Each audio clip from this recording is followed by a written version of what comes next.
सहनाववतु सहनौ भुनक्तु सह वीर्यङ्करवावहै तेजस्विनावधीतमस्तु मा विद्विषावहै।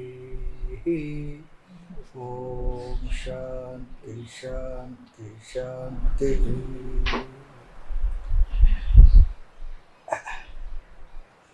கட்டோபனிஷத் 55வது வகுப்பு, 2வது அத்தியாயம், 3வது வள்ளி, 7, 8 மந்திரங்கள்.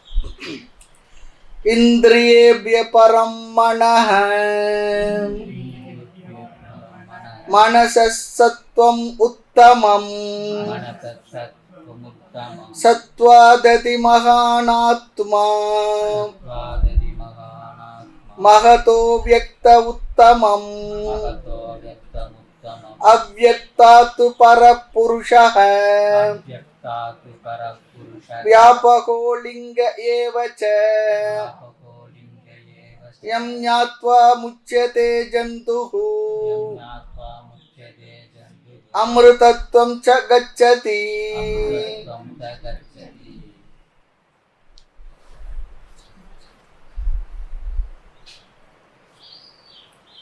சென்ற வகுப்பில் இந்த மந்திரத்துக்கு முகவுரைய சில கருத்தை பார்த்தோம், ஞாபகப்படுத்தினோம்.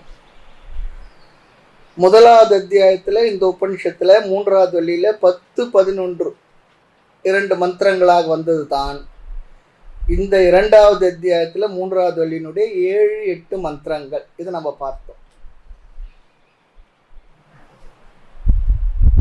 அதே மந்திரம் தான் ஒரு 2, 3 வார்த்தைகளை மாற்றி போட்டு இங்கே சொல்லப்படுகின்றது.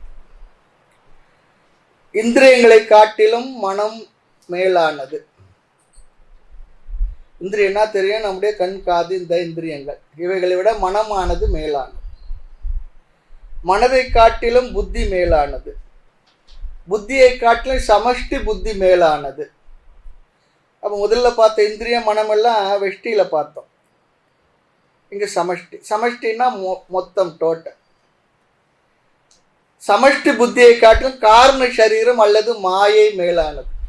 காரண சரீரம் என்பது நமக்கு தெரியல, ஆனால் அதுலேருந்து எல்லாம் வந்தது. எதிலிருந்து இதெல்லாம் வந்ததோ அந்த வந்த ஒன்றுக்கு பெயர் மாயை. அது நம்ம விளக்கமாக பார்த்துருக்கின்றோம். ஆக காரண சரீரம் மாயை ஒன்று தான். அடுத்து மாயை காட்டிலும் பிரம்மம் மேலானது. பிரம்மத்தை காட்டிலும் மேலானது நம்ம கேட்க மாட்டோம், ஏன்னா அதுதான் அதுக்கு மேலே ஒன்றும் இல்லை. இந்த கோணத்தில் நாம் அங்கேயும் பார்த்தோம். இங்கும் அதே கருத்து தான் வந்திருக்கு. ஆகையினால ஆச்சாரியர் என்ன சொல்லிடுவார், ஆதிசங்கரர் பூர்வவத்து, அதே போல இங்கும் புரிந்து கொள்ளுங்க சொல்லி விட்டுடுறார். போது 2வது எழுத வேண்டாம், நாமும் அப்படி புரிந்து கொள்வோம். மந்திரார்த்தத்தை பார்க்கலாம். இந்திரியேபிய பரம் மனக, இந்திரியங்களை காட்டிலும் மனம் மேலானது. இந்த இடத்துல பஞ்சகோச்ச விவேகத்தின் மூலமாக ஆத்மாவை நமக்கு விளக்குகின்றார் என்று பார்த்தோம். பஞ்சகோஷம்னா நமக்கு தெரியும் இல்லையா? அன்னமய கோஷம், பிராணமய கோஷம், மனோமய கோஷம், விஞ்ஞானமய கோஷம், ஆனந்தமய கோஷம். விஞ்ஞானமய கோஷம்னா புத்தி, மனோமய கோஷம்னா மனம். இந்த 5 கோஷங்களுக்கும் அப்பாற்பட்டதாக உள்ளது எதுவும் அது ஆத்மான்னு சொல்லிப்பாங்க. இப்படி பார்க்கிற இந்த முறைக்கு அருந்ததி தர்ஷன நியாயம் அப்படி இந்த வார்த்தையை நம்ம சென்ற வகுப்புல அறிமுகப்படுத்திக்கிட்டோம். அருந்ததி ஒரு சிறிய நட்சத்திரம். அதை பார்க்கணும்னு சொல்லிச்சோன்னா தெரிஞ்சவங்களுக்கு பார்க்க முடியும். ஒன்றும் தெரியாதவங்களுக்கு அருந்ததி நட்சத்திரம் காட்டுறதுக்கு ஒரு முறையை பயன்படுத்துவாங்க. நேரடியாக காட்ட முடியலன்னு சொல்லி சொன்னால் அந்த பார்க்க தெரிந்து கொள்ள வேண்டிய மனிதர் அழைச்சிட்டு போயிட்டு ஒரு மரத்துக்கு நிற்க வச்சு, இந்த மரத்துக்கு கிளையில் பாரு, நிலா தெரியுது, நிலாவுக்கு பக்கத்தில் பாரு, இந்த இடத்துல ஒரு பெரிய நட்சத்திரம், அதுக்கப்புறம் இருக்கிறது எதுவும் அதுதான் அருந்ததி நட்சத்திரம் அவர் சொல்லி காட்டுவாங்க. அது ஒரு முறை. அதுதான் இங்கே சொல்கிற அருந்ததி தர்ஷன நியாயம். அது கைவல்ய நவநீதத்தில் தத்துவ விளக்க படலத்தை 18வது பாடலில் பார்க்கலாம். தாளத்தின் மரங்கள் காட்டி தனிப்பிறை காட்டுவார் போல் அப்படி சொல்லி அங்கே வரும். அழகான வார்த்தைகள் வருக. மரங்களை காட்டி அதோட கிளைகளை காட்டி அதுக்கிடையில பாரு சொல்லி கொடுக்குறது. அதே போல ஸ்தூலத்தை முன்பு காட்டி சூக்ஷ்மத்தின் மூலமாக தத்துவத்தை புரிய வைப்பது. ஆக இங்கு ஸ்தூலமாக ஆரம்பித்து அந்த சூக்ஷமமான ஆத்மாவிடம் செல்வதுதான் அருந்ததி தரிசன நியாயம், இந்த நியாயத்துக்கு பெயர். அப்படி அதைத்தான் இங்கு சொல்லுகின்றார். இந்த பரம் என்ற வார்த்தைக்கு 3 பொருள் பார்த்திருக்கின்றோம். என்னென்ன? சூக்ஷமம், முதல் அர்த்தம் சூக்ஷமம். இரண்டாவது அர்த்தம் வியாபகத்வாத், வியாபகம், வியாபித்துள்ளது, அதிகம் வியாபிக்கின்றது. மூன்றாவது அர்த்தம் ஆத்ம சமீபம், ஒன்றுக்கொன்று ஆத்மாவிலே சமீபத்திற்கு நம்மை அழைத்து செல்கின்றது. ஆகவே இங்கு ஆத்மா இந்திரியங்களை காட்டிலும் மனதின் பக்கத்தில் உள்ளது, மனதை காட்டிலும் புத்தியின் பக்கத்தில் உள்ளது. அதே போல மனம் இந்திரியத்தை காட்டிலும் சூக்ஷமமாக இருக்கு, இந்திரியத்தை காட்டிலும் மனம் அதிகமாக வியாபித்துள்ளது. சூக்ஷமம் ஆக ஆக பொதுவாக வியாபகம் அதிகமாக சொல்லுவார். சூக்ஷமம் ஆக ஆக வியாபகம், அதனுடைய விரிவடைந்துள்ள தன்மையானது அதிகமாகும், ஆத்மாவுடன் சமீபமாக உள்ளது. அதே போல தான் இங்கும் வரும். இந்த மந்திரத்துடைய இந்த விளக்கத்துக்கு அங்கே இடத்துல நீங்கள் பார்த்தீங்கன்னா ரொம்ப விரிவாக விளக்கமாக பார்த்திருக்கின்றோம். ஆக மிக மிக சூக்ஷமமாக இருப்பது மனம், எதை காட்டிலும் இந்திரியத்தை காட்டிலும். இந்திரியங்கள் நமக்கு தெரிகின்றது, அதை விட மனசு நமக்கு தெரியல. மனதை விட புத்தி கொஞ்சம் சூக்ஷமானது. அதே போல தான் ஆத்மாவை என்ன பண்ணுறாங்க, அந்த அளவுக்கு சூக்ஷமானது என்று ஒன்று ஒன்றாக நகர்த்தி சென்று இதுதான் ஆத்மா என்று நமக்கு புரிய வைக்கின்றார். புரிய வைப்பது தான் இங்கே. இது ஒரு பொருளாக இருந்தால் இதுதான் என்று காட்டிடலாம். இது ஆத்மா சூக்ஷமானதாக இருக்குது, சூக்ஷமத்தில் சூக்ஷமாக இருக்கின்றது. நோக்கரிய நோக்கு, நுணுக்கரிய நுண் உணர்வு சொல்கிறார். ஆகினால அந்த நுணுக்கரிய அந்த பொருளை நாம் அறிந்து கொள்வது நம்முடைய மனமும் கூர்த்த அறிவாக இருக்க வேண்டும். கூர்த்த அறிவு அத்தனை கொள்ளை கொடு துண்ணருளை பார்த்தவன் நான் என்னை முகம் பார்னி பராபரமே சொல்றார். கூர்த்த அறிவாலே அறியக்கூடாத குறவன் தேர்த்தபடி தானே தெரிந்தேன்னு சொல்லி சொல்றார். அப்போ கிராஸ் மைண்டை என்ன பண்றாங்க, செட்டில் மைண்ட் ஆக்கி அந்த சூக்ஷமான மனதின் மூலமாக புத்தியின் மூலமாக தத்துவத்தை நமக்கு அறிய வைப்பதற்கு சாஸ்திரமானது சில விதமான டீச்சிங் மெத்தட், அவஸ்தாத்திரய விவேகம், பஞ்சகோட்ச விவேகம், திருஷ்ய விவேகம், இதெல்லாம் ஏதோ ஒரு மெத்தடு மூலமாக நமக்கு இந்த ஆத்மாவை புரிய வைத்து விட முடியாதா என்று சாஸ்திரம் முயற்சி செய்கின்றது. நாம் ஒன்று எந்த விதமாக சொன்னாலும் நான் புரிஞ்சிக்கவே மாட்டேன், நாமளும் ஸ்திரமாக உட்காந்துக்கணும்.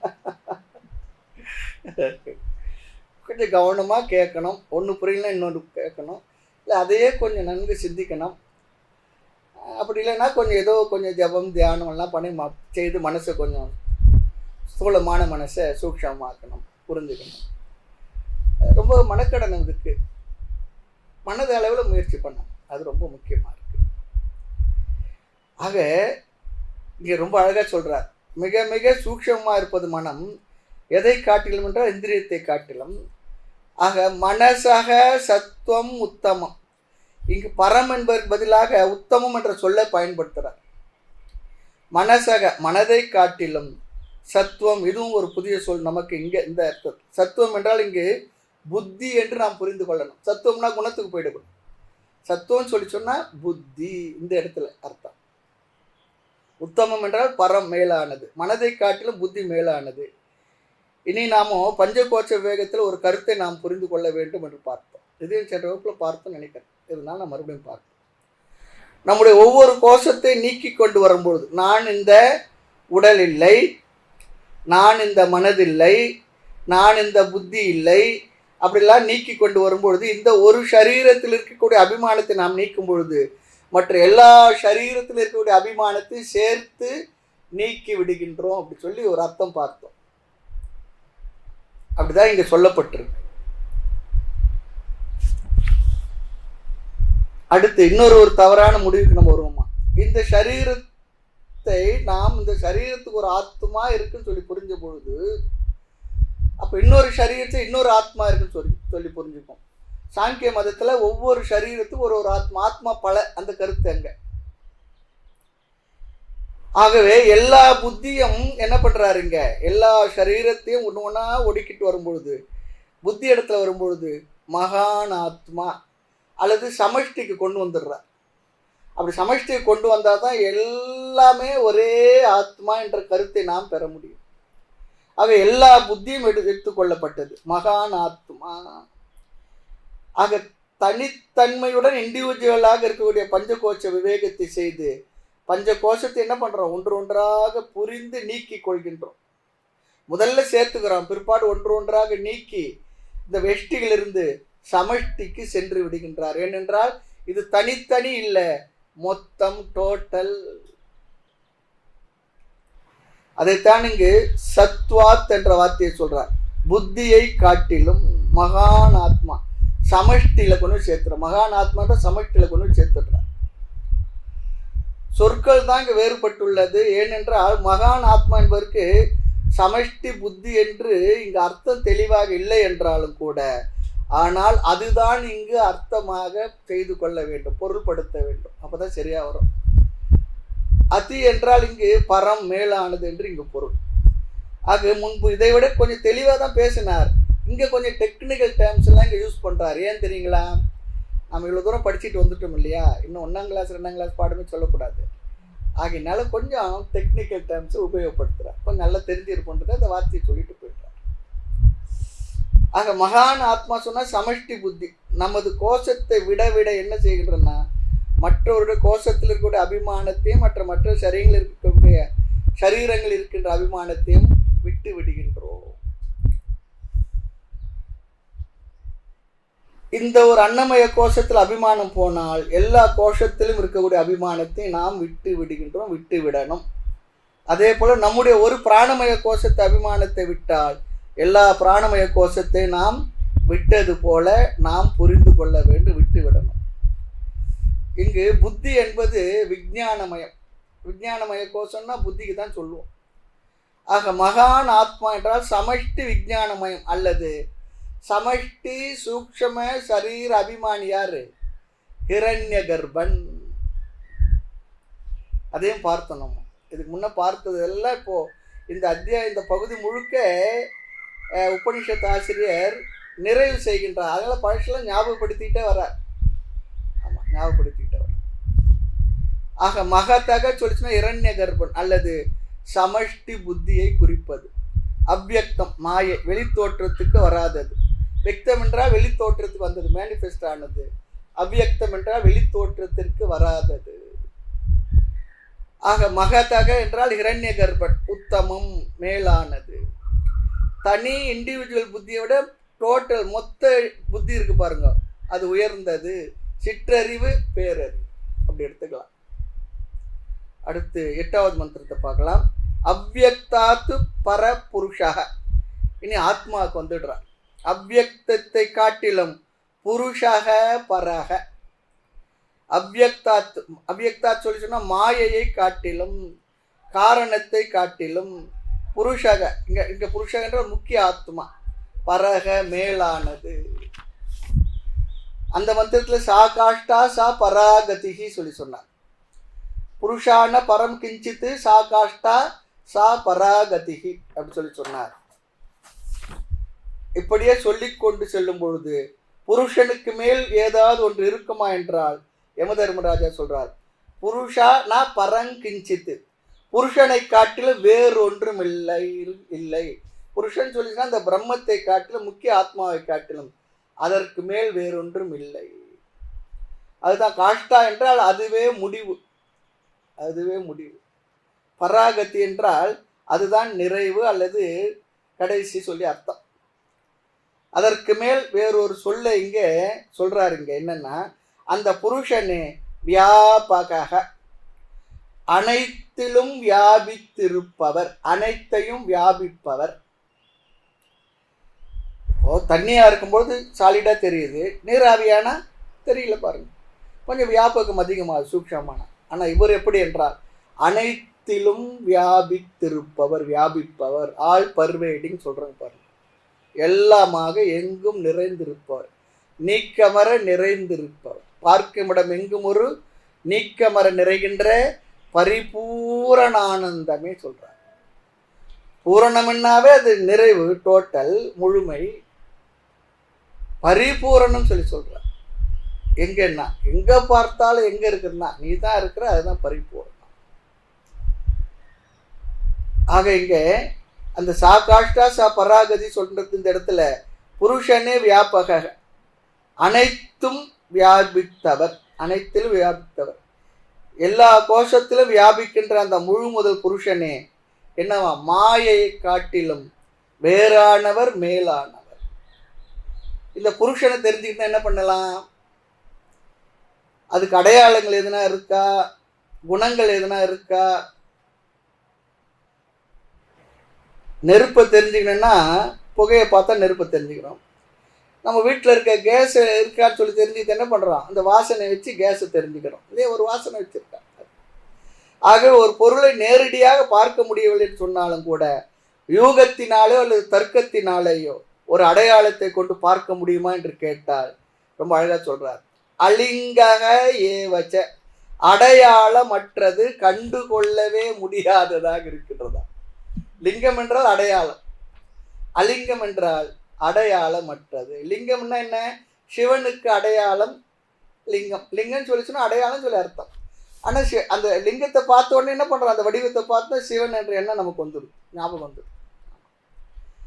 ஆனால் இங்கு ஒரு அடையாளமும் கிடையாது இந்த பிரம்மத்திற்கு. குணமிலான் குணம் குறியிலான் கொடிதாம் புலமிலான் தனக்கென ஒரு பற்றிலான் மைந்தர் மனைவியிலான் எவன் அவன் சஞ்சலமிலான் முக்தி தரும் பரசிவன் என தகுமே. தாய்மன்னர் சொல்றார், நம்ம முக்தியை தரக்கூடிய அந்த பிரம்மத்துக்கு என்னன்னா குணம் இல்லை, குறியிலான்னு ஒரு அடையாளம் இல்லை, கொடிதாம் புலமிலான் அவனுக்கு இருக்கிறதுக்கு ஒரு இடம் இல்லை, மனைவி மக்கள் எதுனா இருக்கான்னா அதுவும் இல்லை, பொருந்தும் இளமிலான் அவனுக்கு ஒரு இடமும் இல்லை, அவர் கைலாயத்தில் இருக்கார், வைகுண்டத்தில் இருக்கார், எங்கேயோ இருக்கார் அப்படிலாம் இல்லை, எங்கேயோ பரலோகத்தில் இருக்கார் அப்படிலாம் இல்லை. அவர் நம்ம அதெல்லாம் ஆரம்ப ஸ்டேஜில் பரலோகத்தில் இருக்கும் சொல்கிறாங்களே, எங்கள் பிதாவே உங்களுடைய நாமம் வருவதாக, உங்கள் ராஜ்யம் வருவதாக, ஆளுவதாக சொல்கிறாங்க பாருங்க. அது போல அவர் எங்கேயோ இல்லை, நம்மோடே இருக்கார், நானாகவே இருக்கார். அனனுமேயம், அது மேலும் அனுமானிக்க முடியாது, இன்ஃபர் பண்ண முடியாது, யூகிக்க முடியாது. இதன் பொருள் என்ன? சக புருஷக பரக அலிங்கக, அந்த புருஷன் மேலான அந்த உத்தமமான எங்கு நிறைந்தவன், அடையாளமற்றவன். எங்கு நிறைந்ததுக்கு அடையாளம் சொல்ல முடியுமா? ஆகாஷ் எங்க இருக்குன்னு சொல்ல முடியுமா? இருங்க, வெளியே போய் பார்த்துட்டு வரேங்க. அவன் எங்க இருக்கிறான்? அவன் இருக்கிறது ஆகாசத்துக்குள்ள பாரு. ஆகாசத்தை வெளியே போய் பார்க்கறேன்னா இது அண்ணாந்து பார்த்தா அதுதான் ஆகாசில் இதெல்லாம் இருக்க. நம்ம இருக்கிறது ஆகாசத்தை தான் நம்ம இருக்கிறோம். நமக்குள்ளே ஒரு ஆகாசம் இருக்கு. அதனால தான் 1 மணிக்கு என்ன ஆகுதுன்னா பசி எடுக்குது. வயிற்றுக்குள்ள ஒரு ஆகாசம் இருக்கு, நம்முடைய ஹிருதயஸ்தானத்தில் ஒரு ஆகாசம் இருக்கு. அங்குஷ்ட மாத்திர புருஷாகலாம் படித்து பாருங்க. சரி, ஆக 2வது வழியில் பாருங்க, இந்த தத்துவத்தை அறிவதன் பலனை கூறுகின்றார். என் ஞாத்வா ஜந்துகு முச்சதே. எம் என்றால் புருஷம். எம் இந்த புருஷம், இந்த புருஷனை ஞாத்வா அறிந்து, ஜந்து இந்த மனிதர்கள், மனிதர்கள் என்றால் சம்சாரத்தை துயரத்தை உடைய மனிதர்கள், முச்சியத்தை மோட்சத்தை அடைகின்றார்கள். ஒருத்தர் சொன்ன இந்த ஜந்துக்குன்னு சொன்னதுனால யமதர்மராஜா கடைசியில் சொல்லி பார்த்து திட்டிடுறாராம், கோபம் வந்து அவன் ஜந்துன்னு சொல்லிட்டாராம். நீ தான் மோட்சத்தை அடைய போகின்றாய், பின்னால் அவனை திட்ட முடியாது, இப்போ திட்டிடுறாராம். ஜந்து என்றால் சம்சாரத்தை குறிக்கின்ற சொல். சம்சாரியாக உள்ள ஜந்து பின்ன என்ன ஆகின்றது? இந்த ஜீவன், ஜந்து என்றால் ஜீவன், என்ன ஆகின்றதான்? முச்சதே, மோட்சத்தை அடைய போகின்றது. சம்சாரம் அதிகமாக ஆகத்தான் நமக்கு மோட்சத்தின் பெருமை புரிகின்றார்.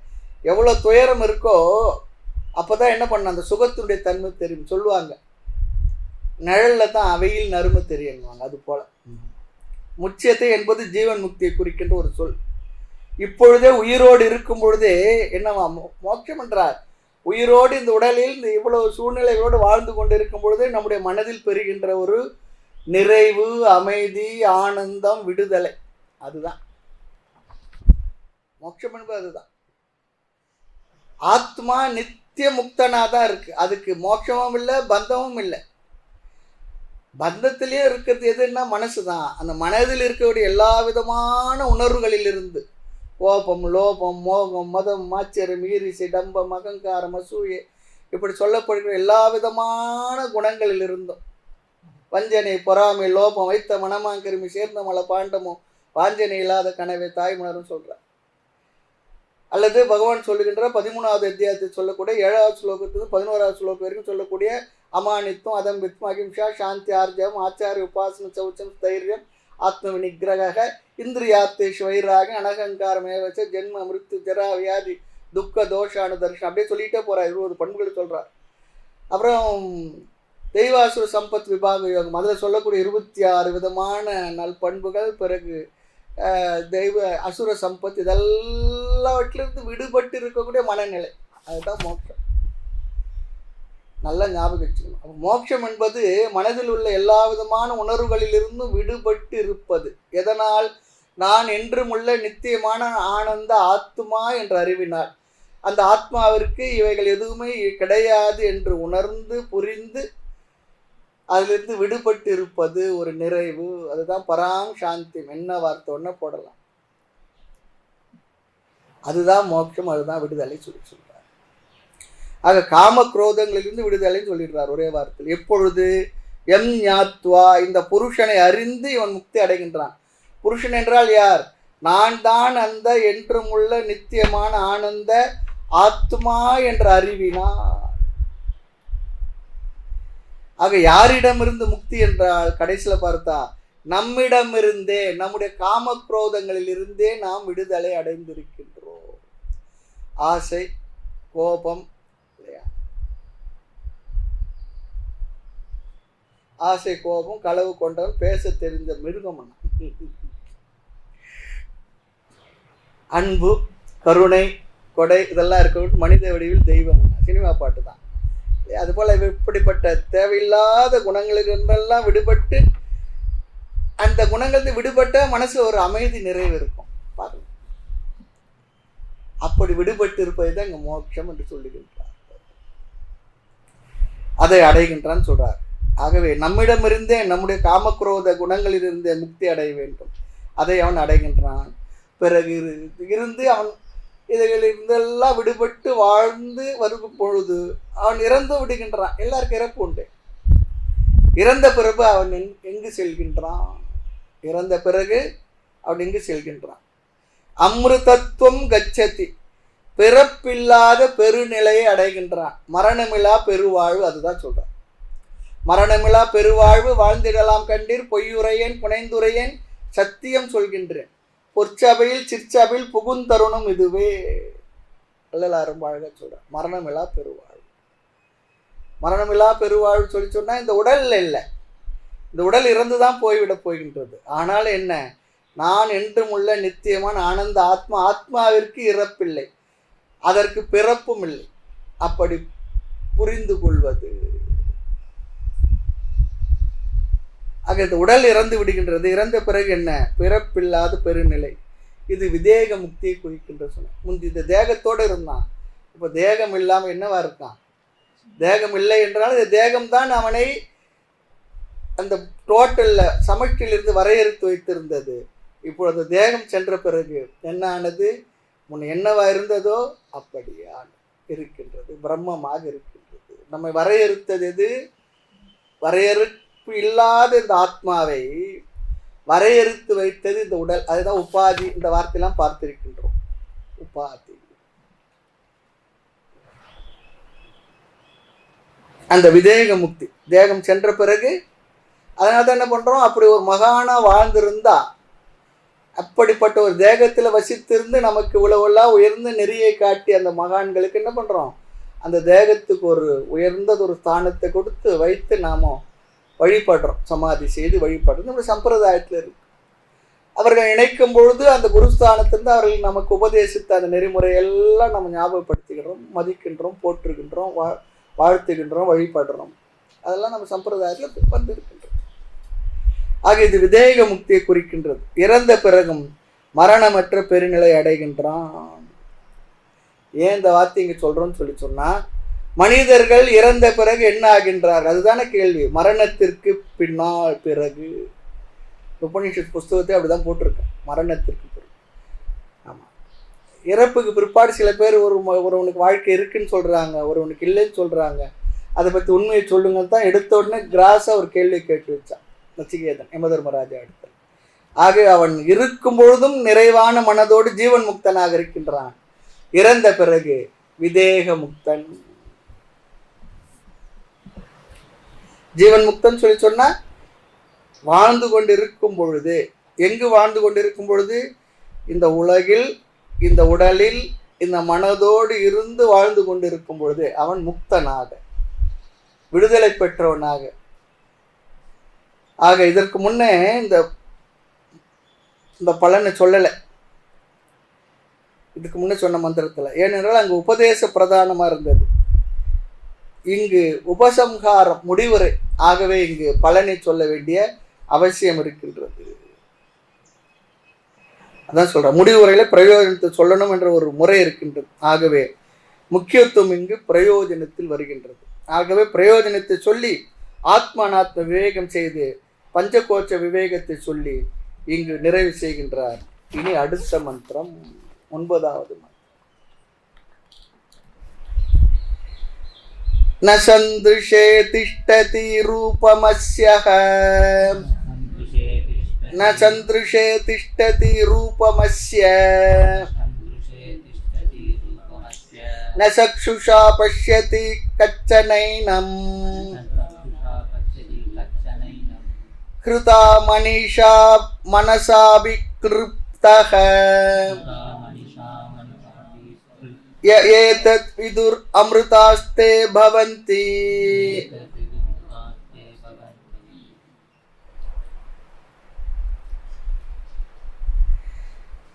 இங்கு சொன்ன கருத்தை ஏற்கனவே சொன்ன கருத்து தான்.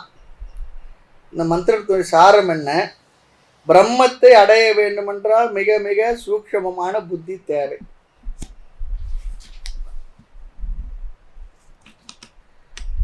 அதுதான் இங்க ரொம்ப அழகா சொல்றேன்.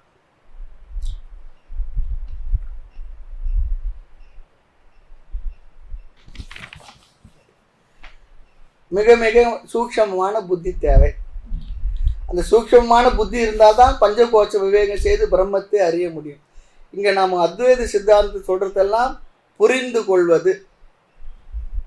நம்ம அடைதல் என்பது அறிதல் என்ற அர்த்தத்தில் தான் சொல்றோம். அறியாமையினால் இழந்த ஒன்றை அறிவினால் தான் அடைய முடியும். ஆகையினால நான் ஆத்மாவாக இருந்து கொண்டு நம்மை நாம் தெரியாமல் இருக்கின்றோம். அப்போ நமக்கு தெரியாம ஒன்றை என்ன பண்ணணும்? தெரிந்து கொள்ள வேண்டும். அப்படி தெரிந்து கொள்வதனால் நம்ம என்ன பண்றோம்? அதை அடைந்ததை போல ஒரு நிறைவை அடைகின்றோம். நம்ம இடத்துல ஏற்கனவே இருக்கு.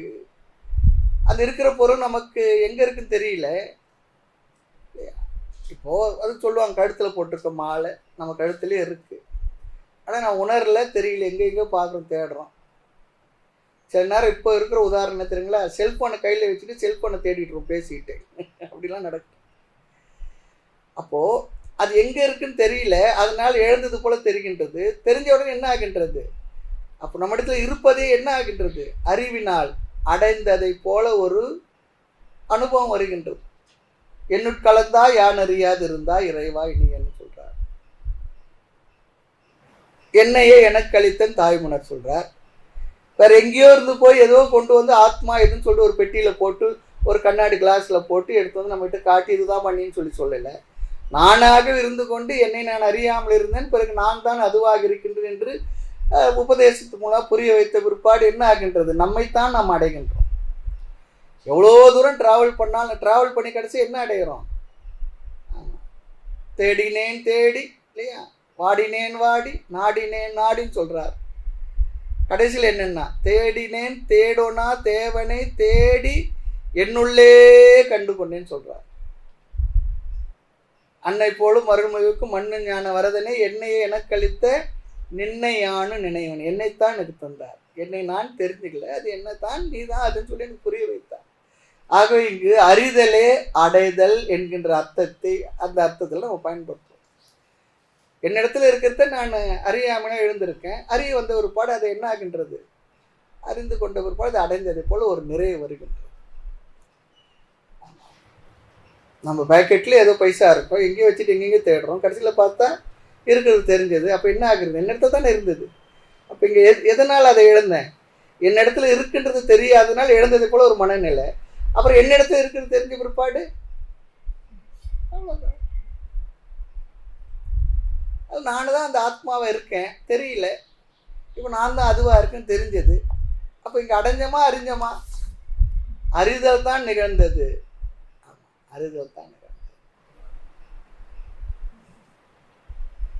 சாத்தியம் சேத் கர்த்தவியம், சித்தம் சேத் ஞாத்தவியம் அப்படி சொல்லி ஒரு வார்த்தையை சொல்லுவார்.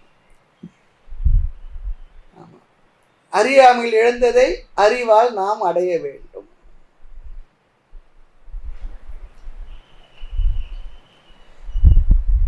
ஆக பஞ்சகோட்ச விவேகம் செய்து பிரம்மத்தை நாம் அறிய முடியும், அடைய முடியும்.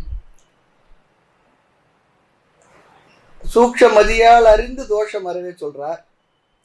சுட்டி காட்ட ஒண்ணாத பாழ் சூன்யம் தன்னை சூக்ஷமதியால் அறிந்து தோஷம் அறிவே அப்படி சொல்லி சொல்றார் சித்தரும் கூட. கூர்த்த அறிவத்தனையும் கொள்ளை கொடுத்துன்னருளை பார்த்த ஒன்னான் எண்ணெய் முகம் பார்னி பராபரமே சொல்லி சொல்றார். ஆகவே மிக மிக சூக்ஷமான புத்தி தேவை என்பது இங்கே விளக்கம் வலியுறுத்தி சொல்லுகின்றார். ஆக இங்கேயும் கூட பாருங்க, 1வது அத்தியாயம் 3வது வள்ளியில 10, 11வது மந்திரங்களில் தானே பஞ்சகோட்ச விவேகம் சொன்னார். அதன் பிறகு 1வது அத்தியாயம் 3வது வள்ளி 12வது மந்திரத்துல சூக்ஷ்ம புத்தியை வலியுறுத்தினார். அதே காரியத்தை தான் இங்கேயும் செய்கிறார். அதுக்கு தான் இந்த மந்திரங்களை அங்கே சொன்னது இங்கே சொல்றா, அங்கே சொன்னது இங்கே சொல்றா சொல்றது காரணம். நிறைவு பகுதியில் அந்த சொன்ன கருத்தெல்லாம் இங்கே மீண்டும் சொல்லி ஞாபகப்படுத்தி நிறைவு பண்ணுறார். ஆகவே என்ன, 1வது அத்தியாயம் 3வது வள்ளி 12வது மந்திரமும், இந்த அத்தியாயம் 2வது அத்தியாயம் 3வது வள்ளியுடைய இந்த 9வது மந்திரமும் ஒரே கருத்தை உடையது தான். நீங்கள் போட்டுக்கணும். 1, 3, 12, 2, 3, 9 ரெண்டும் ஒரே கருத்து தான். அதுக்காக தான் சொல்கிறோம். ஆக அங்கே 2வது வரியில் சொன்னார், திருஷ்யதேது அக்ரயா புத்தியா சூக்ஷ்மயா சூக்ஷ்ம தர்ஷிபிகி சொல்லி சொன்னார். அதே கருத்தான் மீண்டும் சொல்லுகின்றார். ஏனென்றால் நிறைவுரை செய்ய போவதனால் உபதேசத்தை நிறைவு செய்ய போகின்றார், உபனிஷத்தை முடிக்கப் போகின்றார். ஆகையினால இந்த முடிவுரையாக உபசம்ஹாரமாக ஞாபகப்படுத்தி முடிக்கின்றார். அங்கும் பஞ்சகோட்ச விவேகம் சொன்னபொழுது சூக்ஷ்ம புத்தி வேண்டும் என்றார். இங்கும் அதையே சொல்லி வலியுறுத்துகின்றார். மந்திரார்த்தத்தை பார்க்கலாம். முதல் வரி, ந சந்திருஷே திஷ்டதி ரூபமஸ்ய. அஸ்ய ரூபம், பிரம்மத்தினுடைய ரூபம், சொரூபம், தன்மை என்னவாம்? சந்திருஷே, இந்திரியத்தினுடைய வளைக்குள், இந்திரிய கோச்சரத்துக்குள், வழிக்குள், ந திஷ்டதி நிற்காது, வராது. இந்த பிரம்மத்தினுடைய சொரூபம் தன்மை இருக்காது, இந்திரியத்தினுடைய வலைக்குள் வராது, சிக்காது, நிற்காது சொல்றார். இதன் பொருள் என்னவா? இந்திரியங்களினால் இந்த பிரம்மத்தை அறிய முடியாது. அதுதான் முக்கியம். பார்த்து கேட்டு நுகர்ந்து சுவைத்து தொட்டுணர்ந்து வருகின்ற இந்த அனுபவங்கள் மூலமாக பிரம்மத்தை நீ அறிய முடியாது. என்னால் அது இந்திரிய கோச்சரம் இல்லை, இந்திரிய அகோச்சரம். ஆகவே சொல்றார், சக்ஷுஷா ந பஷ்யதி, கண்ணினால் ஒருவன் பார்ப்பதில்லை. கஷன, யாரும் ஒருவரும் எதை, ஏனம் இந்த ஆத்மாவை பார்ப்பதில்லை. இல்லையே, நான் வரும்போது பஸ் ஸ்டாண்டில் கொஞ்சம் கருப்பா சிகப்பா ஒல்லியா உயரமா நின்றுட்டு இருந்தேன் பார்த்தனே, இல்லை இந்த குகையில் போய் பார்த்தா அங்கே ஒன்று கருன்னு உட்காந்துக்கிட்டு இருந்தது, முழிச்சு முழிச்சு பார்த்துக்கிட்டு இருந்தது. அது இல்லைமா சொல்லிட்டு அவ்வளோ நிறைய பேர் சொல்லுவா, நாங்கள் பார்த்தேன் அங்கே நின்றுட்டு இருந்தது, அதுதான் ஆத்மா. இல்லை, ஆத்மாவை பார்ப்பதில்லை, கண்ணினால் இந்த ஆத்மாவை பார்ப்பதில்லை. காரணம் ந சந்திருஷே திஷ்டதி. நிறைய பேருக்கு, அதுவும் கிராமப்பகுதியில் வசிக்கிறவங்களுக்கெல்லாம் சும்மா ஏதோ ஒரு அசைவு, இந்த கருப்பு சிவப்பெல்லாம் பார்த்தா இந்த பேய் பிசாசு எல்லாம் ரொம்ப நம்பிக்கை இருக்குது. பாவமாக இருக்கு அவங்கெல்லாம் பார்த்தா. அது இருக்குது, இது இருக்குது, காற்று இருக்குது, கருப்பு இருக்குது. நம்மளோட ஒன்று பேய் பிசாசு நம்ம நம்மளை பார்த்தா எதுனா இருந்தாலும் பயந்து ஓடி போயிடும். அப்படி இல்லைன்றது தான் உண்மை. நிறைய பேருக்கு அதில் அவ்வளோ நம்பிக்கை இருக்குது. அது அங்கே வந்துடுது, இங்கே வந்துடுது, அங்கே போகாது, இங்கே போகாது, அது பிடிச்சிக்கும், இது பிடிச்சிக்கும். அப்படி எதுனா இருந்ததுன்னா நம்மளை பார்த்தா அது விரட்டி ஓடுக்கணும், மறண்டு அடாடா நம்மளோட மோசமான ஒரு ஆள் வரான்னு. நிறைய பேருக்கு இருக்கு அப்படிலாம், பாவமாக இருக்கு அவங்கெல்லாம் பார்த்தோம்னா.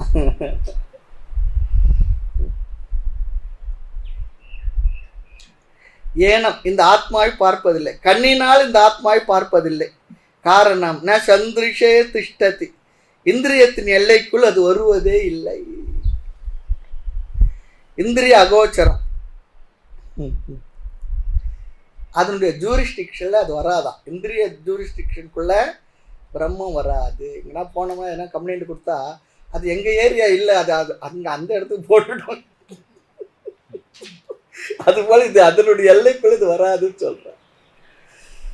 முதலில் சொன்னார் ஞானம் வரணும்னு சொன்னா இந்திரியத்தை பயன்படுத்தி தான் ஆகணும்னு சொன்னார். அப்பதான் ஞானம் வரும். இப்போ காதுன்ற இந்திரியத்தை பயன்படுத்தி தானே நம்ம கேட்டு தானே அறிவு அடையிறோம், அதனால தான் ஞானம் வரும், அதுல சந்தேகம் இல்லை. ஆனால் அப்படி கேட்டாலும் ஞானம் வருமானா அதுலேயும் கொஞ்சம் சந்தேகம் தான் இருக்குது. கொஞ்சம் கவனமாக கேட்கணும் இல்லையா, அதுவும் இருக்குது. புரியணும், ஒரு தடவை 2 தடவை கேட்கணும், கொஞ்சம் பயன்படுத்தணும், அறிவையெல்லாம் பயன்படுத்தி அப்படி இப்படி பார்த்து நம்ம புரிஞ்சுக்கணும் இல்லையா. ஆனாலும் கூட இந்த 5 இந்திரியங்களும் பிரம்மத்தை அறிவதற்கு பயன்படாது அப்படின்னு சொல்கிறார். இந்த 5 இந்திரியங்கள் மூலமாக அல்லது கண்ணின் மூலமாக காதின் மூலமாக பார்த்து கேட்டு மட்டும் அறிய முடியாது. ஆனால் சாஸ்திர உபதேசத்தின் மூலமாக நான் அதுவாக இருக்கின்றேன் என்பதை குருவுடைய உபதேசத்தினாலும் தெரிந்து கொள்கின்றோம். அதில் அறிய முடியாது என்பது என்னென்னா, பார்த்து கேட்ட இந்திரியங்கள் மூலமாக அனுபவித்து அறிய முடியாது. ஆனால் சாஸ்திர உபதேசத்தினால் மனதில் புரிந்து கொள்ள முடியும். அதுதான் இங்கே அர்த்தம். நமக்கு ஏன் இந்திரியங்களை அறிய முடியாது, இந்திரியங்களை அறிய முடியும் என்பதால் நம்ம நிறைய பார்த்துருக்கின்றோம் வகுப்புகளில். ஆகவே எதனால் அறிய முடியும்? 2வது சொல்கிறார் பாருங்க, சூக்ஷ்ம புத்தியினால் தான் அறிய முடியும் என்கின்றார். ஹிருதா மனிஷா மனசா அபிகிருத்தக, மனசா தெளிவான சிந்தனையினால், அதுதான் இங்க அர்த்தம். மனசா என்றால் தெளிவான சிந்தனையினால், கூர்மையான அறிவினால், ஆமா கூர்மையான பார்வையினால். அப்படி பார்வைன்னா கண்ணு நம்மளுக்கு ஞாபகம் வச்சுக்கூடாது, கூர்மையான அப்படி சொன்னா நம்ம எல்லா வார்த்தையோட பார்த்தன் என்று சொல்லி பயன்படுத்துகின்றோம். கேட்டு பார்த்தேன், சுவைத்து பார்த்தேன், நுகர்ந்து பார்த்தேன், சொல்லி பார்க்கன்னு சொல்றோம் இல்லையா. இங்க பார்த்தல் என்பது தெளிவான சிந்தனையினால், அபிகிருப்தாக அப்படி சொன்னா அறியப்படுகின்றது, ரைட் விஷன் சொல்றார். அதுதான் இங்க அர்த்தம். அந்த மனம் எப்படிப்பட்ட மனமா? மனிஷா, சரியான புத்தி, நிச்சய புத்தி, ரைட் கன்விக்ஷன் சொல்றார். மனிஷா பஞ்சகம் பார்த்துருப்போம், ஆச்சாரியுடைய ஒரு உபதேசம் மனிஷா பஞ்சகம் எங்கே நம்ம பார்த்துருக்கின்றோம். சரியான புத்திக்கு மனிஷா என்ற பெயர், நிச்சயமான புத்திக்கு, திருட நிச்சயம். அந்த புத்தியும் மனது எங்க இருக்கின்றதாம்? ஹிருதா, ஹிருதயத்துக்குள். ஹிருதா மனிஷா மனசா, 3 சொற்கள் இங்க இருக்கு. ஹிருதா என்றால் இந்த ஹிருதயத்துக்குள், நம்முடைய மாமிச ஹிருதயத்துக்குள் இருக்கக்கூடிய மனதின் மூலமாக சரியான நிச்சயமான புத்தியினால். இங்க மனசா என்ற இன்னொரு அர்த்தம் சொல்றார், நல்ல குணங்களுடன் கூடிய மனதினால். அப்படின்னு என்ன அர்த்தம் என்றால், சாதன சதுஷ்டய சம்பன்னனாக இருந்து கொண்டு, பண்பட்ட பக்குவப்பட்ட நல்ல அதிகாரித்துவம் உடைய மனதினாக இருந்து கொண்டு, சாதன சதுஷ்டய சம்பன்னன். சாதன சம்பத்தின்னா என்ன தெரியும் இல்லையா? நம்ம போல ஆரம்பத்தை தெரியும் நமக்கு. விவேக வைராகிய முமுட்சுத்துவம் எல்லாம் சமமாதி ஷட்க சம்பத்தி, இதெல்லாம். ஆகவே நல்ல குணங்களை உடைய மனதினால் அபிக்கல் திருப்தாக சொன்ன அறியப்படுகின்றது எது? இந்த ஆத்தும தத்துவம். மீண்டும் பலனை சொல்றார் பாருங்க, ஏ தத் விது தே அமிர்தாக பவந்தி. ஏ என்றால் எவர்கள், ஏ தத் விது இந்த, தே அவர்கள், அமிர்தா மரணமற்ற தன்மையில் அல்லது மோட்சத்தில், பவந்தி இருக்கின்றார்கள். இப்படி அறிபவர்கள் மரணமற்ற தன்மையில் அல்லது மோட்சத்தில் இருக்கின்றார்கள். எப்பொழுது? உடலோடு உயிரோடு இருக்கும் பொழுதும், இறந்த பிறகும். இறந்த பிற்பாடு இருக்கிறார்கள் சொல்ல முடியாது, அவர்கள் பிரம்மமாகவே அவ்வளவுதான் இருக்கிறார்கள். இந்த வார்த்தைக்கு அங்கே இடம் இல்லை, அவ்வளவுதான். பிரம்மமாக ஆதல் கூட இல்லை. எப்போ அவர் பிரம்மமா இல்லை, இப்போ ஆக போறார். முந்தி இல்லை, இப்போ ஆகிட்டேன் அப்படிலாம் இல்லை. இல்லை பாஸ் ஆகிட்டேன்னா என்ன, அதுக்கு முன்னே இல்லை இப்போ ஆகிட்டேன். அது போல் அப்படிலாம் இல்லை. ஏற்கனவே அதுவாக தான் இருக்கேன். புரிஞ்ச பிற்பாடு அப்பா அப்படி ஒரு நிறைவாக இருக்கிறேன். அப்புறம் இந்த சரீரம் போன பிற்பாடு என்ன வருந்தனோ அதுவாக தான். அவ்வளோதான். இல்லை, சொல்றது வார்த்தையே இல்லை, சொல்றது ஆள் இல்லையே. ஆக இந்த 9வது மந்திரம் சூக்ஷ்ம புத்தி பஞ்சகோச்ச விவேகம் தேவை என்று சொல்லி பலஸ்ருதியும் இங்கு சொல்லிவிட்டது. அடுத்து நல்ல ஒரு அழகான ஒரு மந்திரம், 10வது மந்திரம். யதா பஞ்சாவதிஷ்டந்தே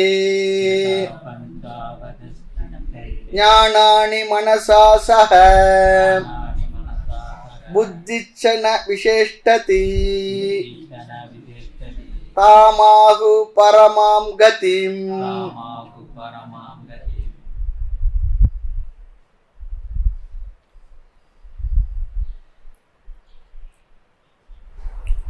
இந்த 10 இதுக்கு அடுத்து 11வது இந்த 2 மந்திரங்கள் நிதித்தியாசனம் என்ற சாதனத்தை பற்றி பேசுகின்றது. ரொம்ப அழகான கருத்தெல்லாம் இருக்கு.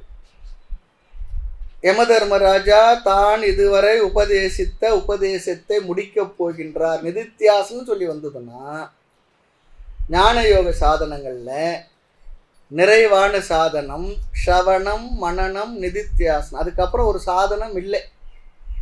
ஏன்?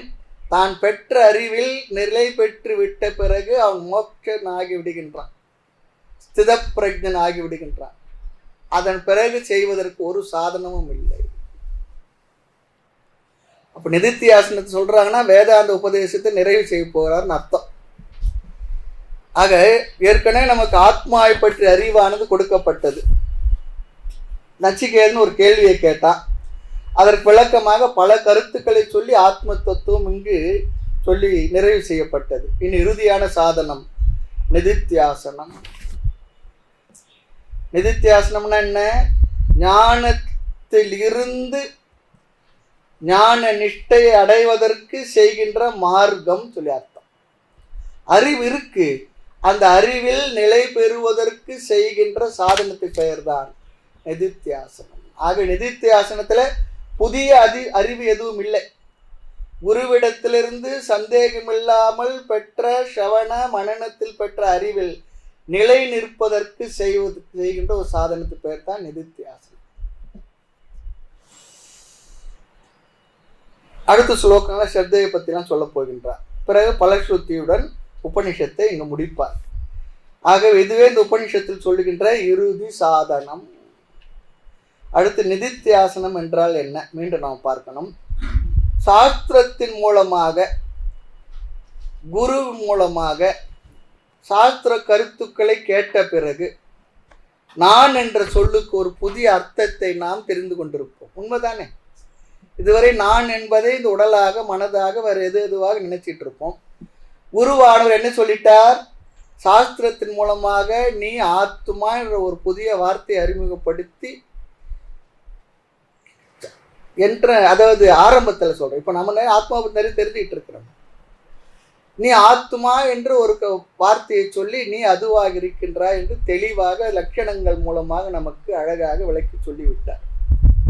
நீ என்றும் உள்ள நித்தியமான ஆனந்த ஆத்மா, நீ பிறவாதவன், இரவாதவன், நித்தியமானவன், என்றும் உள்ளவன், எங்கும் உள்ளவன், நிறைவானவன், குறைவில்லாதவன், நிர்குணன், இப்படி என்னென்ன லட்சணங்கள் உண்டோ அத்தனை லட்சணங்களையும் சொல்லிட்டார். சொன்ன பிற்பாடு நான் எதுவாக இருக்கின்றேன் என்பது ஒரு அறிவாக நமக்கு வந்துடுது. பாராதி பூதம் நீ அல்லை, உன்னிப்பார் இந்திரியம் கரணம் நீ அல்லை, ஆறா உணர்வு நீ என்றான்னு சொல்லிட்டார். நீ தான் அந்த ஆத்மான்னு சொல்லிட்டார். அப்போ எப்போதெல்லாம் நமக்கு நான் என்று ஒரு வார்த்தையை நாம் சொல்லுகின்றோமோ சாஸ்திர உபதேசத்துக்கு பிற்பாடு அந்த நான் என்கின்ற சொல் இல்லையா, ஏற்கனவே நாம் என்னவா புரிஞ்சிருப்போம்? இந்த உடலோடு மனதோடு மற்ற எல்லாவற்றோடு சேர்ந்து நான் என்பதை புரிஞ்சிருப்போம். அதில் ஆத்மா என்பதும் உள்ள உட்காந்துக்கிட்டு இருக்கோம். ஆனால் ஆத்மா என்பது நமக்கு தெரியாது. உடலோடு மனதோடு சேர்ந்து தான் நான் என்று புரிஞ்சுக்கிட்டு இருப்போம். நான் சொல்லும் போது என்ன சொல்கிறோம்? அப்படிதானே சொல்கிறோம். ஆக நான் என்று சொன்னாலே மனம் புத்தி சரீரத்தோடு சேர்ந்து என்னை நான் புரிந்து கொண்டுள்ளேன். அதுதான் உண்மை, அதுதான் சரி, சராசரி அப்படித்தானே இருக்கு. இதுக்கு முன்னே தெரியல, பூராயமாக நினைத்து அருள் வந்து உணர்த்தவே போன வழி தெரியவில்லை. உண்டு உடுத்து இன்பமாவதே போந்த நெறி என்று இருந்தேன், பூராயமாக நினைத்து அருள் வந்து உணர்த்தவே போன நெறி தெரியவில்லை சொல்றார் தாய்மனார். சொல்ல இதுக்கு முன்னே என்ன நினைச்சிருந்தேன், உடல் இருக்கு, சாப்பிட்றோம், தூங்குறோம், இதை விட்டா என்னையா பெருசா ஒன்று இருக்கு அப்படி. ஆனால் உன் இடத்துல வந்து பாடம் கேட்டப்போ என்ன தெரிஞ்சதுன்னா, இதெல்லாம் நான் இல்லைன்னு புரிஞ்சு போச்சு. இதெல்லாம் இல்லை, இந்த உடல் நான் இல்லை, மனசு நான் இல்லை, இதெல்லாம் உடல் மனது இருக்கும்போது உடல் நான் இல்லை, மனசு நான் இல்லைன்னு புரிஞ்சுக்கணும். இருக்கும்பொழுதே தான் புரிஞ்சுக்கணும். ஆமாம், எல்லாத்தையும் சேர்த்து புரிஞ்சுக்கிட்டு இருக்கோம். ஆகவே அந்த நானுக்குத்தான் என்ன, இதெல்லாம் சேர்த்து புரிந்து கொண்ட அந்த நானுக்குத்தான் அகங்காரம் என்று பெயர். ஆக அகங்காரம் என்றால் அகம் என்றால் நான் என்று சம்ஸ்கிருதத்தில் பொருள். ஆமாம், அந்த அகம் என்ற சொல்லினுடைய பொருள் அகங்காரமாக இருக்கின்றது. அகங்காரமாக இருக்கு. அகங்காரம் என்றால் இந்த நானை சரீரத்துடன் சம்பந்த வைத்து ஒன்றாக புரிந்து கொண்டால் அதற்கு பெயர் அகங்காரம். ஞாபகம் வச்சுக்கணும். அவன் ரொம்ப அகங்காரமா இருக்கான், அது வேற. திமிரா இருக்கான்ற அர்த்தத்தில் அது வேற. இங்க அகங்காரம் சொல்லி சொன்னா, நான் என்பதை சரீரம் மனதுடன் புத்தியுடன் சேர்த்து புரிந்து கொண்ட அந்த நானுக்கு பெயர் தான் அகங்காரம். அகம் இதி பாவ, நானாக அதை நினைச்சுக்கிட்டேன். இப்போ சாஸ்திரம் படிக்கிறதுக்கு முன்னே நான் என்ற சொல்லுக்கு அகங்காரம் என்ற ஒரே பொருள் தான் நமக்கு தெரியும். அதற்கு வேறுபட்ட ஆத்மா என்ற பொருளே நமக்கு அதுக்கு முன்னே அறிமுகப்படுத்தப்படவே இல்லை. நினைச்சிருப்போமா? நினைக்கல. சாஸ்திரம் படித்தவர்களிடமே நீ யார் என்று கேட்ட என்ன சொல்லுவாங்க இல்லையா? அவங்க பதில் சொல்லும் பொழுது என்ன இருக்கும்? அகங்காரமாக தான் இருக்கும். என்ன, இந்த உடல் எல்லாத்தையும் சேர்த்து தான் சொல்லுவாங்க. அல்லது தனது பெயர் சொல்லுவாங்க, தன்னோட வயசு சொல்லுவாங்க, அவர் செய்கிற தொழிலை சொல்லுவாங்க, பேரை சொல்லுவாங்க. ஒரு பிரம்மச்சாரி ஒரு டாக்டர்கிட்ட போனார். அவர் இடத்துல போயிட்டு இதை மருத்துவத்துக்கு போனார். இவர் என்னென்னவோ கேட்டாராம். இவர் டாக்டர் திருப்பி கேட்டார், டாக்டர் நீங்கள் யாருன்னு கேட்டார். நான் ஒரு டாக்டர். இல்லை அது உங்களோட தொழிலை குறிக்குது. உங்கள் பேர் என்ன கேட்டார். அவர் பேர் சொன்னார். அது உங்கள் அப்பா அம்மா வச்ச பேர். இப்படியா சொல்லி அவரு பார்த்தாரு. எப்பா நீ வேற எங்கன்னா போன் ரெஃபர் பண்ணி கொடுத்துட்டாரு. நீ வந்து வேற டாக்டர் பாரு. இவர் ஏதோ படிச்சுட்டு அங்கே போயிட்டு நீங்கள் ஆத்மான்னு சொன்னா, டாக்டர் தான் அவங்க தொழில். அது நான் எம்பிபிஎஸ் சொன்னார், இந்த ஊரு சொன்னார், அதெல்லாம் சொன்னார். இல்லை இது இல்லை சொல்லி சொன்னார். அப்போது வேற ஆள் ரெஃபர் பண்ணிட்டார். ஆக நம்முடைய பெயர், வயது, இதைத்தான் நாம் என்ன பண்ணுறோம், நான் என்பதற்கு பயோடேட்டாவை கொடுக்குறோம். இதெல்லாம் அனாத்மா அல்லது அகங்காரத்தை சம்மந்தப்பட்டது சொல்கிறேன். நானோடு சேர்த்து கொண்ட எக்ஸ்ட்ரா ஃபிட்டிங் இருக்கு இல்லையா, அதெல்லாம் தான் நான் என்று நான் நினச்சிக்கிட்டு இருக்கேன். ஆனால் சாஸ்திரம் என்ன பண்ணிடுச்சான், இந்த நான் என்ற சொல்லுக்கு புதியதாக ஒரு அர்த்தத்தை குரு மூலமாக நமக்கு உபதேசித்து விட்டது.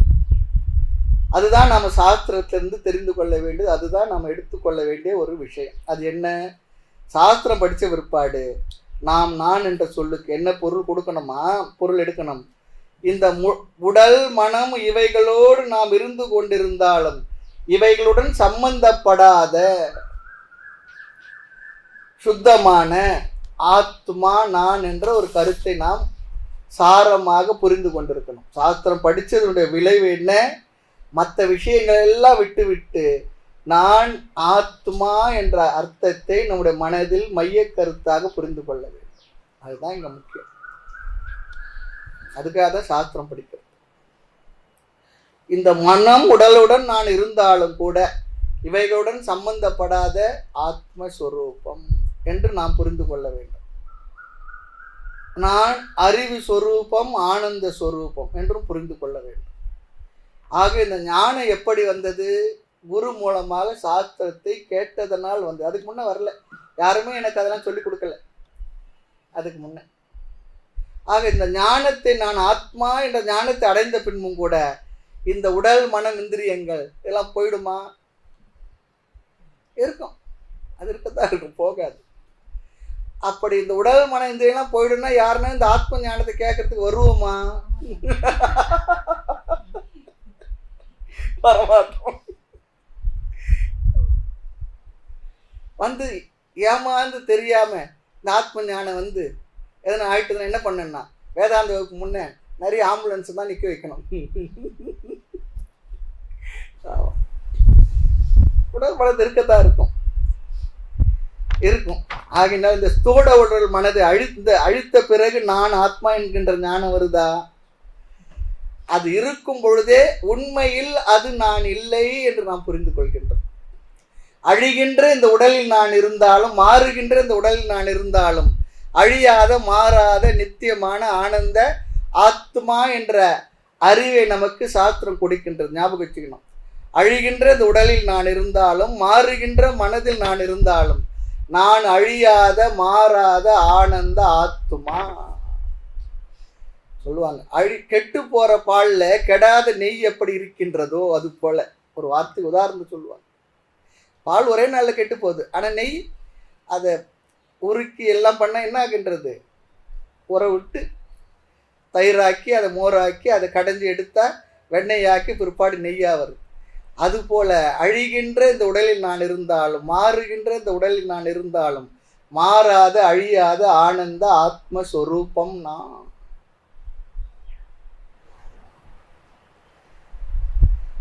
இந்த அறிவு எப்போ வருது? இந்த உடல் போன பிற்பாடு வரல. இந்த உடலோடு மனதோடு நாம் வாழ்ந்து கொண்டு இருக்கும் பொழுது இந்த அறிவு நமக்கு சாஸ்திர உபதேசத்தினால் வந்து விட்டதுன்னு வச்சுப்போம். இப்போ அப்படி இந்த அறிவு நம்ம மனசுல நிலை பெற்று விட்டால் நிதித்தியாசனம் என்ற சாதனமே நமக்கு தேவையே இல்லை. சில பேர் நிதித்தியாசனம் தேவையில்லைன்னு சொல்ற ஒரு குரூப்பும் இருக்கு. நான் தான் தெரிஞ்சுக்கிட்டேன் என்ன ஆத்மான்னு, அப்புறம் என்ன அப்படி சொல்றவங்களாம் இருக்காங்க. ஆனால் என்ன, இந்த உடல் மனதை வைத்து கொண்டேதான் இந்த உடல் மனம் இவைகள் நான் இல்லை என்று புரிந்து கொள்ள வேண்டிய நிலை நமக்கு இருக்கின்றது, சூழ்நிலை. ஆகவே நான் என்ற சொல்லுக்கு சாஸ்திரத்தின் மூலமாக புரிந்து கொண்டது ஆத்மஸ்வரூபம். இதை இவ்விதமாக நன்கு புரிந்து கொண்ட பிறகும் பிராரப்த கர்மத்தினுடைய வசத்தினால் இந்த சரீர மனம் இவைகள் எல்லாம் என்ன நம்மோடு தான் புரிந்த பிறகும் இருக்கும். ஆகவே நாம் என்ன செய்ய வேண்டியது இருக்கின்றது? இந்த சரீர மனது புத்தி இவைகளுடன் பலவந்தமாக நாம் சம்பந்தம் வைக்க வேண்டியது இருக்கின்றது. வேற வழி இல்லாமல் இதனோடு தான் வாழ்ந்தாக வேண்டியது இருக்கின்றது. சாஸ்திரம் படிக்கின்ற காலத்தில் எந்த விவகாரம் இல்லாத காலத்தில் இவைகளை எல்லாம் அனாத்மாவாக பார்க்கின்ற அறிவு இருக்கும். அப்போ நான் யார் என்று கேட்டால் அகங்காரத்தை கையாளுபவனாகவும் நாம் இருப்போம். நான் என்ற சொல்லுக்கு அகங்காரம் பொருள் இல்லை என்றும் புரிந்திருப்போம். அகங்காரம் என்னால் கையாளப்படுகின்ற ஒரு கருவி, என்னுடைய கருவி என்று நாம் புரிந்திருப்போம். அந்த சாஸ்திரம் படிக்கும்பொழுது அப்படி இருக்க தவிர எந்த விவகாரம் இல்லாத பொழுதும் அந்த அறிவு நமக்கு இருக்கின்றது. ஆகவே நான் என்ற சொல்லுக்கு பொருள் இவைகள் இல்லை, நான் மனம் இல்லை, புத்தி இல்லை, இல்லை ஏற்கனவே புத்தி பெருசா இல்லை, அது வேற விஷயம்.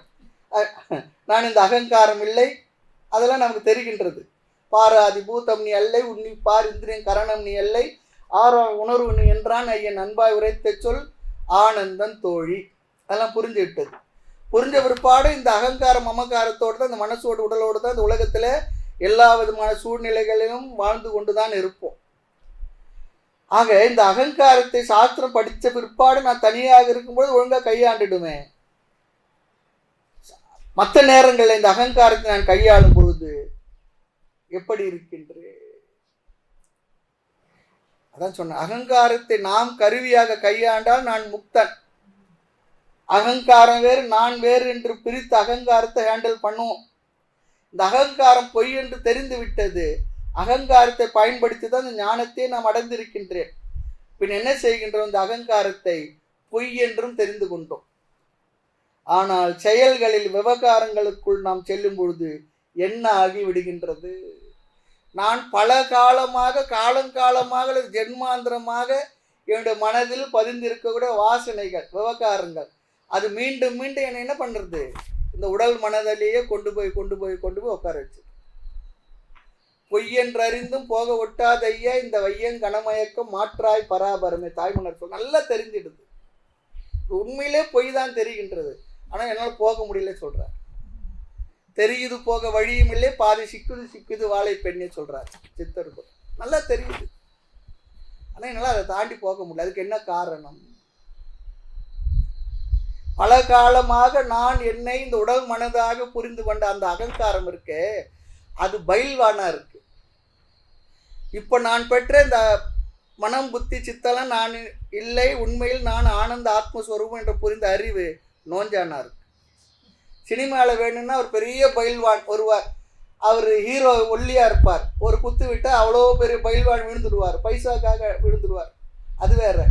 இங்கே நிஜ வாழ்க்கையில் பார்த்துன்னு சொல்லி சொன்னா இந்த அறிவு நோஞ்சாலா இருக்கு. பழகி இருந்த பழைய எண்ணங்கள் என்ன இருக்கு, பலமா இருக்கு. பலவத்ரிடம் சொல்றார் பகவான், ரொம்ப பலமா இருக்கு, கொஞ்சம் நெஞ்ச பலம் இல்லை.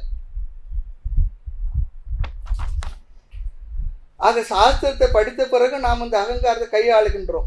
சாஸ்திரம் படிக்க முன்னே நான் அகங்காரமாகவே இருந்தேன். மனம் புத்தி சித்தம் இவைகளோடு நான் எல்லாத்தையும் சேர்த்து அதாக நான் புரிந்து கொண்டேன் ஆத்மாவை தவிர. ஆக அகங்காரமாக பல காலமாக இருந்து வந்த எனக்கு திடீர் என்ற அந்த அகங்காரத்தை கையாளுவது என்பது அவ்வளவு சுலபமாக இல்லை. விவகாரம் இல்லாத பொழுது கையாளலாம், விவகாரத்துக்குள் போகும்பொழுதுதான் நம்முடைய பழைய பழக்க தோஷங்கள் என்ன ஆகிவிடுகின்றது. அந்த நான் ஆத்மா என்பதை மறந்து, நான் அகங்காரத்தை கையாளுபவன் என்பதை மறந்து, நான் ஆத்மா என்ற ஞானத்தை மறந்து நான் அகங்காரமாக மாறிவிடுகின்றேன். இந்த பிரச்சனை எல்லாருக்கும் இருக்கு, ஒருத்தருக்கு 2 பேருக்கு எல்லாருக்கும் இருக்கக்கூடிய ப்ராப்ளம் இது. ஞானத்துக்கு முன்னே நான் அகங்காரமாக இருந்தால் அது அறியாமைன்னு சொல்லிடலாம். ஞானம் வந்த பிறகு நான் அகங்காரமாக இருந்து விவகாரம் செய்தால் அதற்கு காரணம் என்ன? ஞாமும் ஞாப்பின்னு போட்டுக்கணும், கிமு கிபி போல. ஞானத்துக்கு முன்னே ஞானத்துக்கு பின்னால அகங்காரத்தை கையாளுவதை மறந்து நான் என்ன பண்றேன், அதற்குள்ளேயே அகங்காரமாக விழுந்து விடுகின்றேன். இங்க அந்த அகங்காரத்துடன் உள்ள எனக்கு ஒரு ரொம்ப அழகாக ஒரு விஷயம் சொல்றேன். அகங்காரத்துடன் உள்ள எனக்கு பிரச்சனைன்னு சொல்லக்கூடாதான். ஏனென்றால் அகங்காரம் தான் பிரச்சனை. அகங்காரம் தான் பிரச்சனை.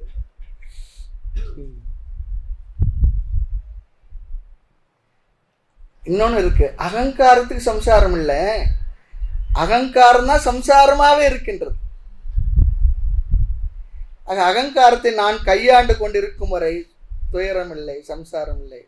அகங்காரியாக நான் இருந்தால் நான் சம்சாரியாக இருக்கின்றேன். அகங்காரம் என்பது என்னுடைய கட்டுக்குள் இருந்தால் இருக்கின்றவரை சம்சாரம் இல்லையா, அது வரைக்கும் ஜீவன் முக்தி தான். அகங்காரத்தினுடைய கட்டுக்குள் நாம் சென்று விட்டால் அதுவே நமக்கு எல்லா விதமான துயரங்களையும் கொண்டு வந்து சேர்த்து விடுகின்றது. இதெல்லாம் வாழ்க்கையில சாதாரணமா எல்லாருக்கும் நடக்கிற விஷயம்தான். வருத்தமோ துயரமோ படுறது ஒன்றும் இல்லை. இதுக்கு முன்னே அறிவில்லாத தப்பு பண்ணியிருப்போம், அறிவு வந்த பிற்பாடு தப்பு பண்ணுவோம். அறிவோட என்ன பண்றது? முந்தி அறியாமைனால தப்பு பண்ணோம், இப்போ அறிவு வந்து தப்பு பண்ண என்ன அர்த்தம்னா அது பேர் இயலாமை. முந்தி அறியாமை, இப்போ இயலாமை. முந்தி அறியாமைனால கோவப்பட்டேன், இப்போ கோவப்பட தவறுன்னு தெரிஞ்சே கோவப்படுறேன். காரணம் என்ன? இயலாமை. சொன்னார், மது இருக்கே அதை முதல்ல நாம குடிப்போமா, பிற்பாடு என்ன பண்ணுமா, அது நம்மை குடித்து விடணும். விட முடியதில்லை. எந்த பழக்கமும் அப்படிதான். மதுவுக்கு விட்டுடுவோம். காஃபிக்கு பாருங்க, காஃபி கிடைக்காதுன்னு சொல்லி சொன்னா சன்னியாசம் வாங்க போனவருக்கு காஃபிலாம் கிடைக்காது, நீங்க சன்னியாசம் வாங்கிட்டு இங்க இருக்கிறது சொன்னாங்க. எனக்கு சன்னியாசம் வேண்டாம், திரும்பி வந்துட்டா. சன்னியாசம் பண்ணிட்டா. எதுக்கு? நான் காஃபிக்கு. அதான் சொல்றேன், அது நம்ம பிடிச்சா முடியல. பழக்க வழக்கங்கள் தான். வாதனை பழக்கமே மனம் நினைவதுதான் சொல்றார் தாய்மன். மனசுக்குள்ள இருக்க வாசனை இருக்கே, அதைத்தான் மனசு மறுபடியும் நினைக்குமா. இந்த ஆத்மான்ற கருத்து இப்பதான் வந்தது, புதுசா வந்தது, புது வரவு. அது எப்படியோ நோஞ்சானா இருக்கு, அது எங்கேயோ ஒன்னா இருக்கு. இந்த கடைக்கு போனா முதல்ல என்ன பண்ணுவாங்க, புத்திசாலியா இருக்கிறவங்க மற்ற காய்கறி எல்லாம் வாங்கிட்டு தக்காளியை மேலே வாங்கி போட்டு வருவாங்க. போன உடனே தக்காளி கடை இருக்குன்னு வாங்கி உள்ளே போட்டுட்டா மற்ற காயில் அது மேலே போட்ட என்ன ஆகும், தக்காளி நசுங்கி போடும். அதுபோல இதெல்லாம் போட்டு ஆத்மாவை நம்ம நசுக்கி போட்டு தயானந்த சாமி தமாஷா சொல்லுவார், இந்த ஆத்மா நசுக்கி போட்டான் பாருவார்.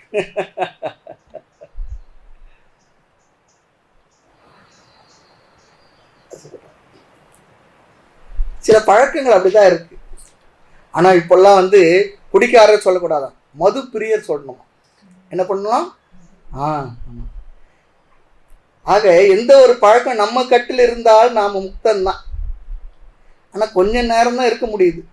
பிற்பாடு என்ன பண்ணுது? அது நம்மை கட்டுக்குள் கொண்டு வந்துகிடுகின்றது, நம்மை அது பிடிச்சுக்குது. அதே போல அகங்காரத்தை நாம் கையாண்டால் அது மோட்சம். அகங்காரம் நம்மை கையாண்டால் அதுவே துயரம், சம்சாரம். இந்த சம்சாரம் என்ற இந்த துயரம் 2 நிலைகள் அவஸ்தையில் இருக்கான். ஒன்று, ஞானத்துக்கு முன்னே தெரியாம சம்சாரியா இருந்தேன், இப்ப ஞானத்துக்கு பின்னும் கூட தெரிந்தும் நான் சம்சாரியாக இருக்கின்றேன். காரணம் வேற ஒண்ணும் இல்லை, பழக்க தோஷம்தான். தெளிவா தெரியுது. ஆனால் அகங்காரத்திலிருந்து என்ன பிரித்து பார்க்க முடியாமல், அந்த அறிவில் நிற்க முடியாமல் இந்த மனம் அகங்காரத்துடன் ஒன்றாகி விடுகின்றது. அங்கதான் என்ன சொல்றார்? நிதித்தியாசனம் என்ற சாதனத்தை அழகாக கொண்டு நமக்கு நிறைவாக சொல்லி நிறைவு செய்ய போகின்றார். அடுத்த வகுப்பில் பார்க்கலாம். மூர்த்தி எல்லாம் வாழி, எங்கள் மௌன குரு வாழி, அருள் வார்த்தை என்றும் வாழி, அன்பர் வாழி, பராபரமே ஐயனே எனதுள்ளே நின்று அனந்த ஜென்மங்களாண்ட மெய்யனே உபதேசிக்க வெளிவந்த குருவே போற்றி, உய்யவே முக்தி நல்கும் உதவிக்கோர் உதவினாயேன், செய்யுமாறு ஒன்றும் காணேன், திருவடி போற்றி போற்றி. ஓம் பூர்ணமத பூர்ணமிதம் பூர்ணாத் பூர்ணமுதச்யதே பூர்ணஸ்ய பூர்ணமாதாய பூர்ணமேவாவசிஷ்யதே. ஓம் சாந்தி சாந்தி சாந்தி. ஹரி ஓம். ஸ்ரீ குருப்யோ நமः. ஹரி ஓம்.